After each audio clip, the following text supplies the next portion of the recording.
Olá, eu sou a Kelma Maziero. Sejam bem-vindos ao podcast Tarologuês, um espaço para falar de tarô.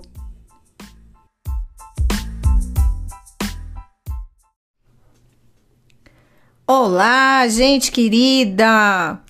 Demorei para gravar esse episódio, mas assim como faço com as minhas consultas e com os meus cursos, não vou fazer a coisa só por fazer, né? Não gosto de fazer as coisas com pressa, gosto de me concentrar naquilo e dar a devida atenção para aquilo. Então, às vezes eu faço os episódios um pouquinho mais rápido, outras vezes eu demoro um pouco mais, mas o conceito é basicamente esse: fazer bem feito dentro da minha perspectiva, dentro da minha ótica. Então, às vezes demora, às vezes vai mais rápido, não é uma questão do tempo, que aliás é uma coisa que talvez eu até consiga mencionar com vocês hoje, né? Como é que tá essa nossa relação com o tempo, mas é muito mais uma questão de qualidade. Bom, dito isso, hoje eu tô aqui para falar de um assunto que, vez ou outra, cai na nossa realidade,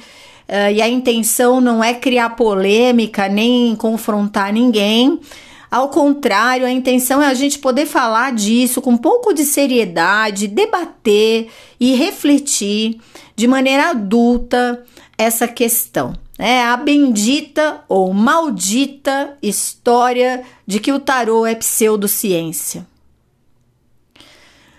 A gente eventualmente vê na mídia, vê nas redes sociais essa acusação, né? Por que eu entendo como uma acusação? Porque o termo pseudociência, ele já traz pra gente um sentido pejorativo, um significado pejorativo, né?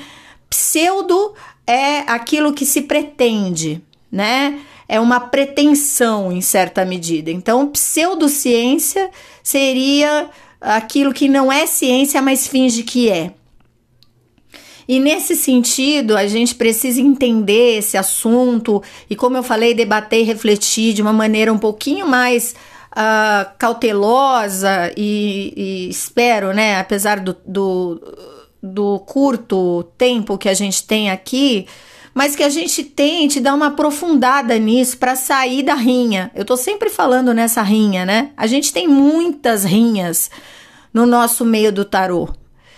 E essa é uma delas, né? As pessoas que não conhecem a respeito do tema e que vêm num tom acusatório, chamar os tarólogos ou o próprio tarô, a prática oracular com tarô, de pseudociência.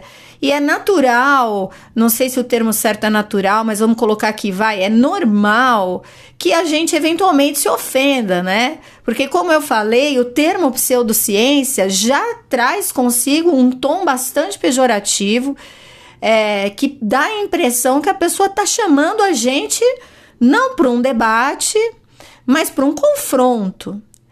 E isso, às vezes, gera, inclusive, desconforto, mal-estar, e acho que, ok, né, faz parte. Tem lá aquele dia que a gente tá um pouco mais cansado, um pouco mais de saco cheio, estressado, e a gente vai ter que encarar alguém que vem do nada, porque nas redes sociais é muito isso, né, é do nada, a pessoa aparece e fala: o que você faz é uma pseudociência. É difícil num contexto desse a gente não olhar e falar: não é possível, essa pessoa tá me provocando, né? E às vezes nem tá, né? Mas a gente entende dessa maneira. Eu quero debater um pouco sobre isso e, muito longe de mim, resolver esse assunto, definir esse assunto. Não quero nem me propor a resolver, tampouco definir. Acho que isso é uma coisa que você deve refletir a respeito também. Você pode pensar com carinho. Muita gente, inclusive, me escreve depois, comentando ou até trazendo reflexões. E eu costumo gostar bastante dessa interação e dessa troca. Cada vez mais no meu Instagram eu proponho essa prática, porque é pra gente se acostumar, né? O pensamento crítico é necessário, A gente tem uma prática plural, o tarô é uma ferramenta plural que permite que a gente escolha o tarô que a gente vai usar, que tipo de abordagem a gente vai usar. Tem uma série de elementos que envolvem o tarô que são da nossa escolha, e é importante a gente ouvir, a gente saber o que os nossos colegas, nossos alunos, ou mesmo os interessados, o que essas pessoas estão consumindo, o que essas pessoas estão se propondo a fazer, como que tá isso na realidade delas. Eu fico super curiosa e acho isso muito interessante. A gente está numa fase aí de transição, eu considero uma fase de transição, onde o online, de certa forma, está ganhando até mais espaço do que o presencial em certas propostas, e é uma realidade que a gente ainda não tem um resultado definido, né, de como isso bate nas pessoas, de como isso funciona, de quais serão os resultados disso em médio e longo prazo. Quer dizer, a curiosidade aqui é realmente no sentido de entender o que está acontecendo e como esses caminhos estão sendo trilhados. E nesse rolê, né, a gente enfrenta vários conceitos pré-conceituosos, ou seja, pré-concebidos, e várias distorções a respeito do nosso trabalho. Isso ainda é muito comum.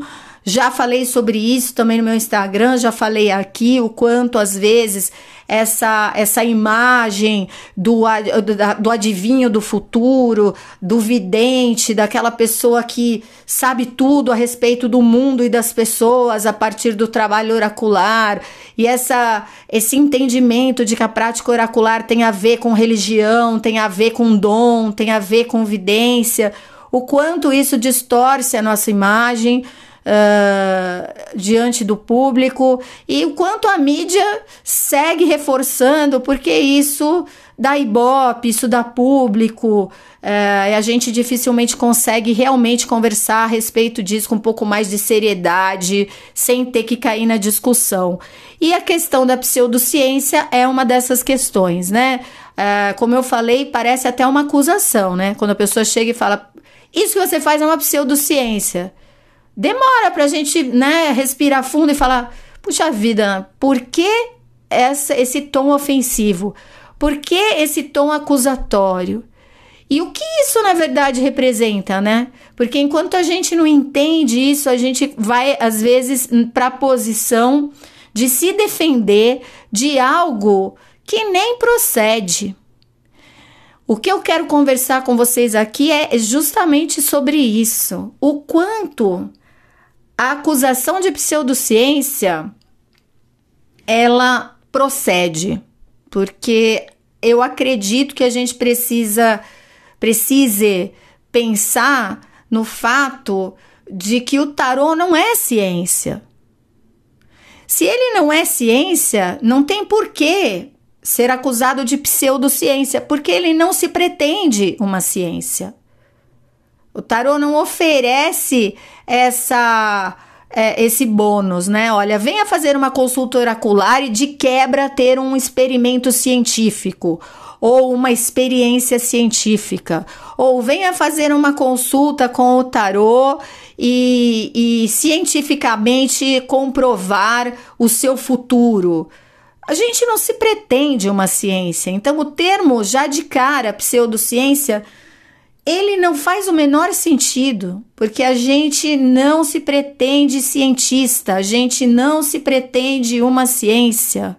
Pseudociência, supostamente, é aquela prática que se diz ciência e não é. E aí, só aqui a gente já entende que a discussão não é muito pertinente, porque a gente não se pretende ciência. A gente não oferece uma consulta de tarô dizendo que ela é cientificamente comprovada. A gente não diz que tarô é científico. A gente não diz que prática oracular é ciência. Portanto, não cabe nem o termo ciência, nem o termo pseudociência.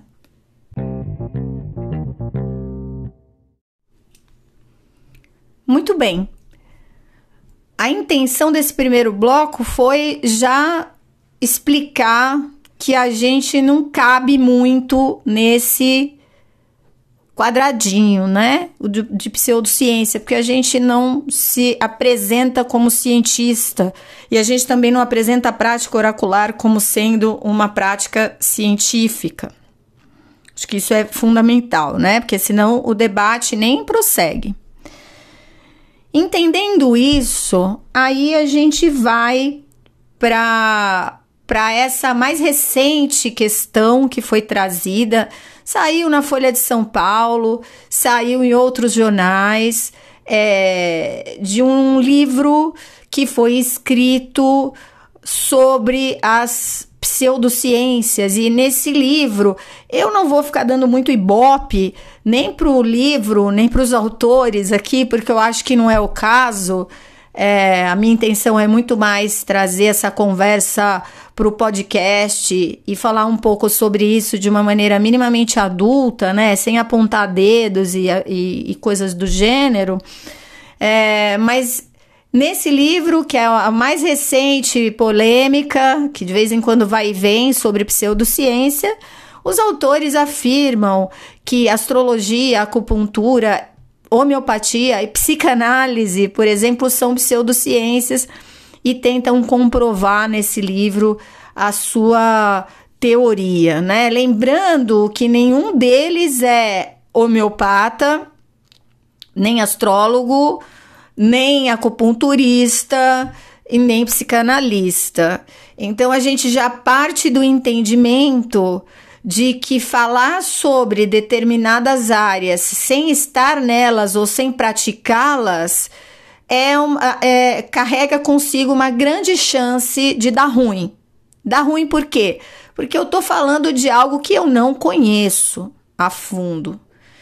E a perspectiva científica utilizada ali é uma perspectiva também muito específica.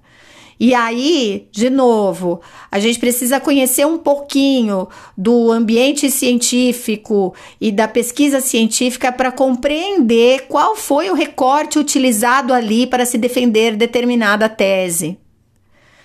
Agora, como hoje em dia a gente está num mundo onde as pessoas dizem pesquisei no Google, quando a gente fala sobre pesquisa científica, acontece bastante mal entendido, né? Porque as pessoas acham que tem gente que acha que pesquisar é pesquisar no Google. E aí eu vou levantar aqui até uma questão muito pertinente, trazido pela professora Nina Saroldi, onde ela diz, pautada num autor que chama Christoph Turck, que é um autor que traz a ideia de que hoje em dia a gente tem a atenção totalmente desmembrada, totalmente fragmentada em função da velocidade da internet, da vida virtual e online. Então, essa professora Nina Saroldi, pautada no Turck, diz que a atenção de fato é algo que requer esforço, ou seja, hoje a gente está num mundo que fragmenta muito a nossa atenção, e isso faz com que a gente realmente ache que pesquisar no Google é o suficiente para entender sobre determinado assunto, e na realidade não. Quando a gente fala de dar atenção a algo e pesquisar algo, a gente está falando disso em longo período e com profundidade. Não é 2 dias pesquisando no Google. Não quer dizer que pesquisar no Google não tenha valor, mas você provavelmente que me escuta sabe bem que, por exemplo, se a gente tiver uma dor de cabeça combinada ao incômodo no ouvido e uma dor nas costas, se a gente der um Google, a gente tem um tumor raro, né? Então, assim, tudo bem, a gente pode pesquisar algumas coisas no Google, mas quando a gente fala de olhar científico, ambiente científico, pesquisa científica, a gente não está falando disso. A gente está falando dessa atenção que a professora Nina Saroldi coloca no seu curso, inclusive, onde é uma atenção que a gente tem que direcionar com esforço a uma única coisa durante muito tempo, né? E isso realmente cansa, desgasta, exige da gente comprometimento, e a gente tá no contrafluxo quando a gente dá muita atenção e pesquisa de fato, a gente está no contrafluxo dessa política atual de ser multitarefas, né? Que é a política do você faz 1000 coisas ao mesmo tempo. Então, enquanto você lava a louça, você escuta um podcast e responde mensagem no celular. Enquanto você assiste um seriado, você faz a unha e conversa com a pessoa que está do seu lado. E na realidade, a gente sabe que para dar atenção de fato a algo, a gente tem que dedicar a isso um esforço. Imagina numa pesquisa científica, né?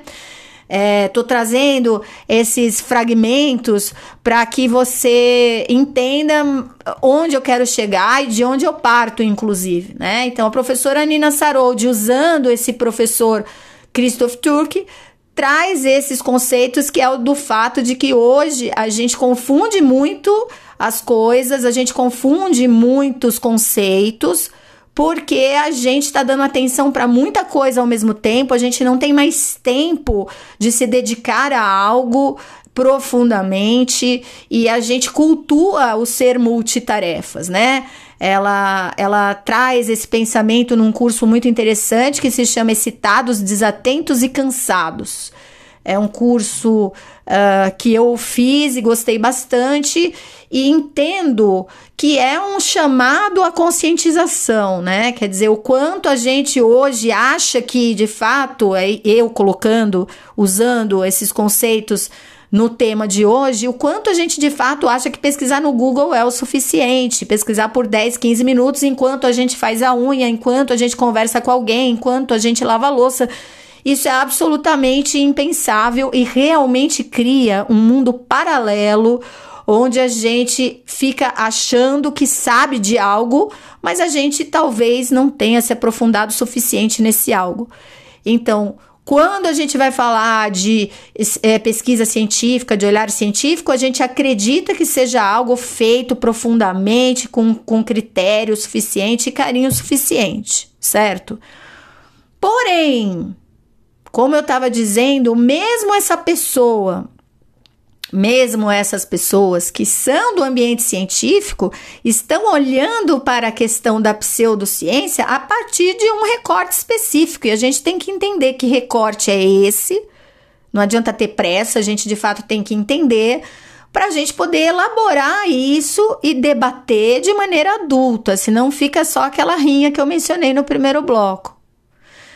Esse livro gerou muita polêmica e o que nos resta aqui é 1. Entender o recorte e o objetivo desse livro. 2. Perceber que ele não necessariamente fala com a gente porque a gente não se pretende ciência nem cientistas. E 3. Como eu falei, são pessoas de uma área falando a respeito de outra área, ou seja, a gente tem que considerar aí que não tem experiência, que não tem muito empirismo, consequentemente, é possível que esse viés não contemple a realidade dessas práticas, que eles condenam e chamam de pseudociência, né? Quando falam que a astrologia é pseudociência, por exemplo, a gente já entende que estão colocando nesse balaio a prática oracular de modo geral. E, entendendo a prática oracular como ciência, aí sim a gente se dá mal, porque prática oracular não é ciência. Porém, eu sempre digo que prática oracular é sim passível de estudo científico. Temos artigos científicos, temos TCCs, temos teses de mestrado, doutorado falando sobre tarô, por exemplo. Então, é possível estudar num viés científico? Isso quer dizer que tarô, astrologia e prática oracular sejam ciências propriamente ditas? Não. E enquanto as pessoas não conseguirem diferenciar uma prática que é passível de estudo científico de uma prática que é ciência ou se pretende ciência, a gente vai continuar achando que a prática oracular é pseudociência.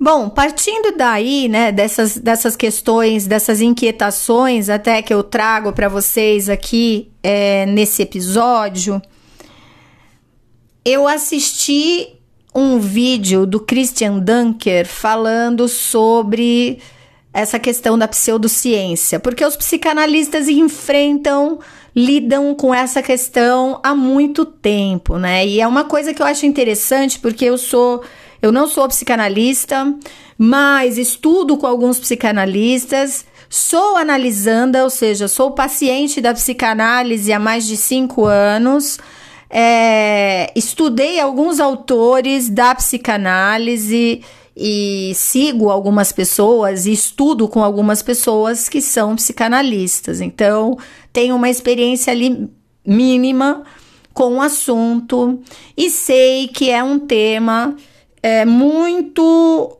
abordado em relação aos psicanalistas, ou seja, a psicanálise é pseudociência, né?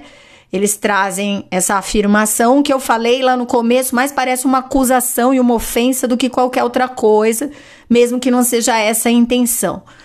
Mas aqui, do mínimo que eu conheço, vai seguir, eu entendo que siga mais ou menos o mesmo caminho do tarô, porque o Freud, inclusive, até onde consta, não queria encaixar a psicanálise no âmbito científico. Não só ele, como outros autores. Não tinha essa pretensão, né? Freud, segundo consta, dizia até que era importante não ser médico para ser psicanalista ou para começar a estudar a psicanálise. E assim, veja bem, estou falando aqui do que eu aprendi com outros autores, mas que a gente entende sem grande dificuldade, que parece que não era muito a intenção do criador da psicanálise torná-la uma ciência, torná-la uma matéria de faculdade ou até uma carreira, né? Uma área específica, como aconteceu com a psicologia. Existe esse debate há muito tempo na psicanálise, por exemplo. Então, eu sugiro, se você quiser ouvir isso de outras pessoas, por exemplo, como eu falei, a gente usa muito a internet como recurso. Nesses casos, a gente tem que ter um filtro para ver quem que a gente vai seguir, o que a gente vai escutar, se essas pessoas deixam a gente um pouco mais confortável ou desconfortável nas suas falas. E tem um autor que eu gosto muito, que é o Christian Dunker, como eu mencionei, que tem alguns vídeos que falam sobre a questão da pseudociência. Então, sugiro, no YouTube você encontra Christian Dunker falando sobre essa questão da pseudociência, até mencionando uma coisa que eu achei interessantíssima, ou quando ele diz que Freud, conversando com Einstein, né, numa carta... trocando carta com Einstein, diz: você é tão psicanalista quanto eu sou físico. Ou seja, não dá muito para um físico falar o que é a psicanálise ou não, não dá muito para um psicanalista falar o que é a física ou não. Acho que isso é uma coisa simples, né?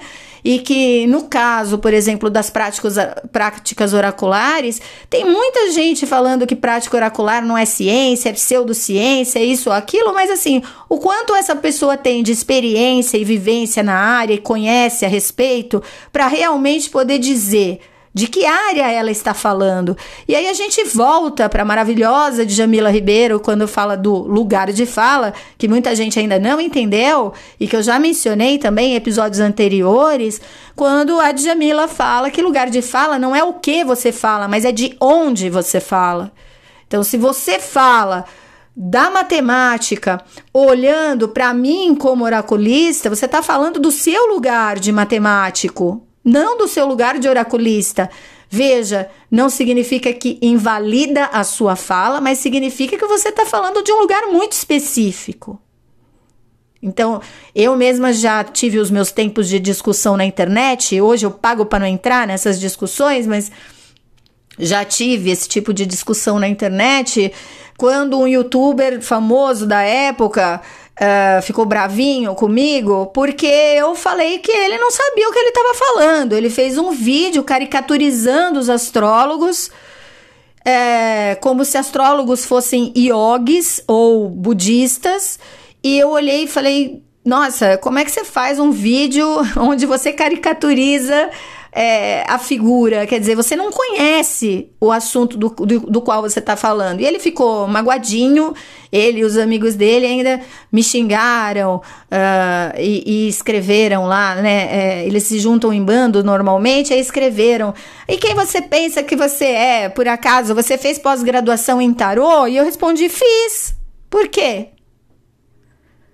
Aí vira uma baixaria total, né? Mas a realidade é essa. Essas pessoas nem sabem que é possível estudar cientificamente essas coisas, ainda que essas coisas não sejam ciência. Vou te dar um exemplo simples.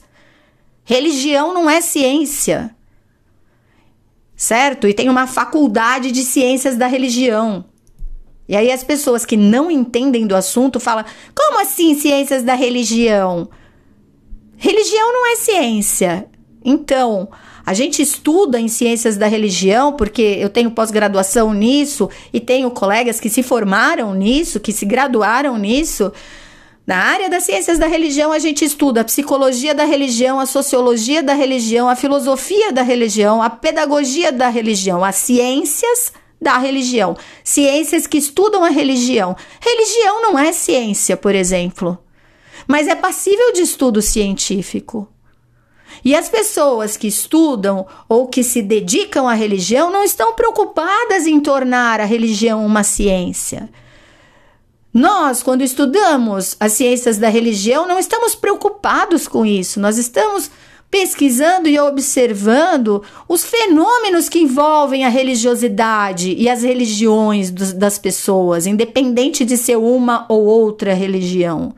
Tem ninguém querendo comprovar que isso dá certo ou não. Então, o olho que se utiliza para julgar, ou acusar, ou denominar, ou definir algo, é um olho que a gente precisa entender de onde vem. Qual é o lugar de onde vem essa afirmação, essa denominação, essa definição? Porque aí a gente, às vezes, nem precisa se cansar, né? Nem precisa se desgastar em explicar coisas que estão sendo afirmadas de um lugar que não tem a menor ideia do que está dizendo. Harvard tem um departamento, que é a Harvard Divinity School, que estuda as práticas oraculares ancestrais. Eles entendem que o passado das previsões que são feitas hoje, previsões como inclusive previsão do tempo e outras previsões, o passado dessas previsões contemporâneas, o passado está justamente nas práticas oraculares. Observação de estrelas no céu, observação de cometas, observação de voo de pássaros, enfim, o que a gente chama de previsão hoje no contemporâneo possivelmente nasce nas práticas oraculares ancestrais. Então, ainda que não seja ciência, tem um valor histórico indiscutível. Não dá pra gente ignorar esse tipo de coisa se pautando nessa argumentação de que é pseudociência, por exemplo, né? Então, se você não conhece, né, vá lá dar um Google. No Google você vai encontrar Harvard Divinity School, onde eles estudam isso, inclusive as pessoas que estudam são das mais variadas áreas. Recomendo que você dê uma olhada, isso é muito interessante. Porque eles dizem que as previsões contemporâneas, o berço delas está nas práticas oraculares. Eu, inclusive, fiz um desses cursos muito interessante, que valeu super a pena fazer, onde eu entendi a prática oracular num viés histórico. Deixo aqui uma dica para você. Lá no meu site, kelmamaziero.com, sem o BR, tem a tradução de um texto de uma acadêmica falando sobre o valor da previsão. A história de estudar o futuro não vem de hoje. Tá lá no meu site gratuitamente. A gente traduziu, é um artigo numa revista. Estava escrito originalmente em inglês, traduzimos. Tá lá disponível para você acessar, se você quiser agregar aí as suas reflexões, tá certo? Então, assim, de novo, não dá pra gente falar de uma coisa, de um lugar que não tem experiência ou não entende a respeito dessa coisa. Ou até dá pra gente entender, mas a gente vai entender nesse viés, que é um viés muito específico. E por último, mas não menos importante, que eu tenho meu tempinho aqui que não dá muito para passar, tirando esse valor histórico da prática oracular, que é um valor histórico que vem de mais de 5.000 anos, a gente não tem como inviabilizar isso ou ignorar, uma vez que tantos cientistas estudam isso, não como ciência, mas como um objeto de valor histórico, né? Um fenômeno de valor histórico que nos traz aos dias de hoje, com muitos elementos a serem pensados e estudados.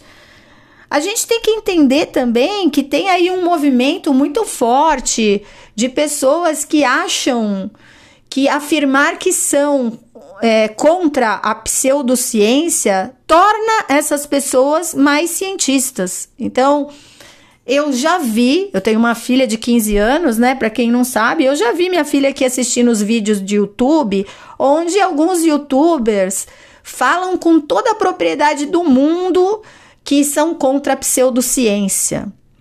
E um dia, assistindo um desses vídeos com a minha filha, eu comecei a rir. Eu falei, qual é a formação dessa pessoa? Fui procurar.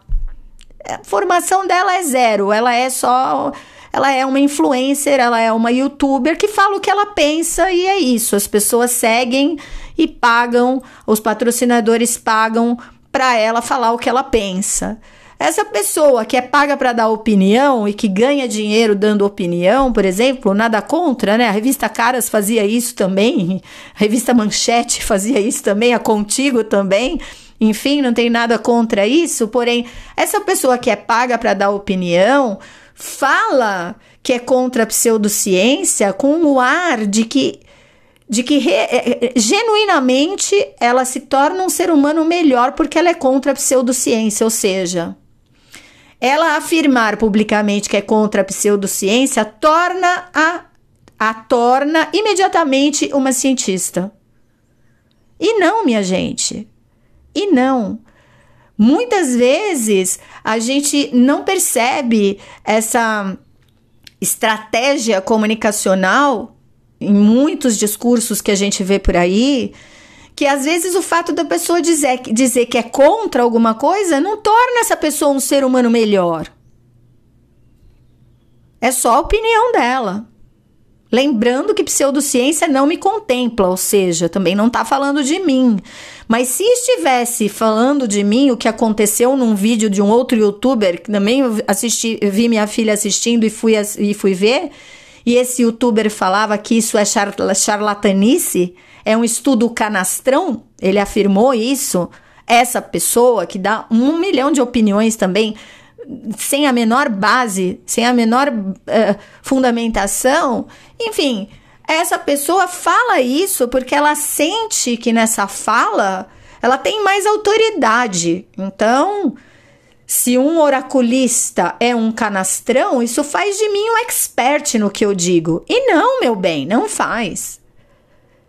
Aí é que a gente não para pensar, na hora a gente fica tão incomodado, ou tão indignado, ou tão de saco cheio, que a gente não pensa, que é, da onde você está falando isso? Qual é a sua experiência com isso? Ah, nunca tive experiência porque nunca acreditei. Então, assim, como você vai julgar, por exemplo, uma experiência mística de alguém que foi num terreiro de candomblé e teve ali uma epifania, se você nunca botou o pé num terreiro e não faz a menor ideia do que é uma experiência mística? Certo?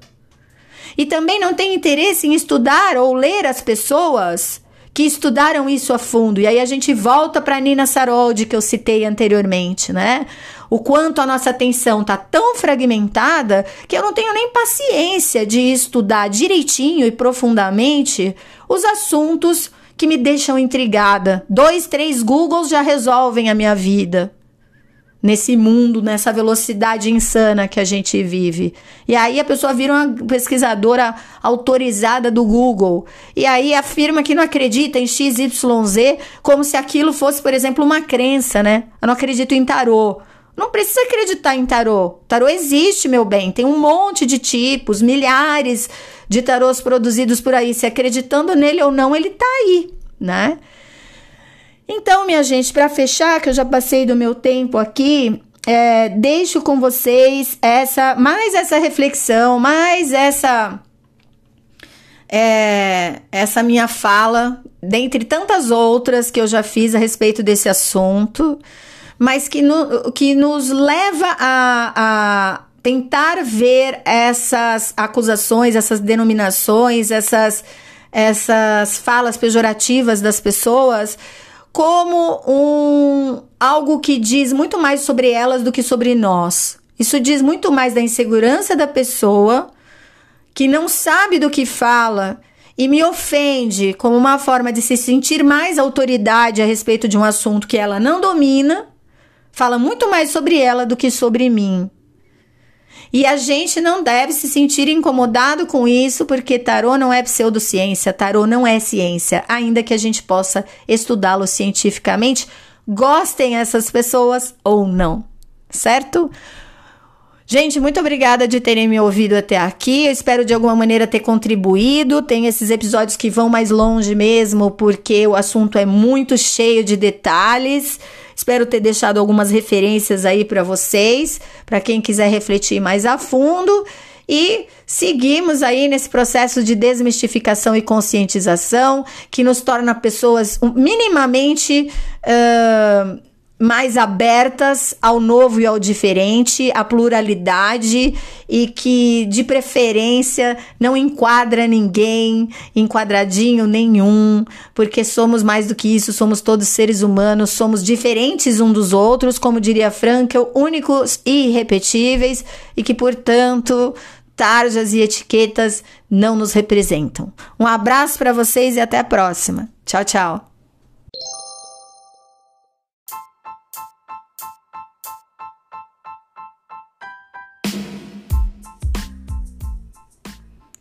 Esse é o Tarologuês e eu sou a Kelma Maziero. Fique de olho nas minhas redes sociais ou na página do Tarologuês do Spotify para saber o lançamento dos próximos episódios. Até lá!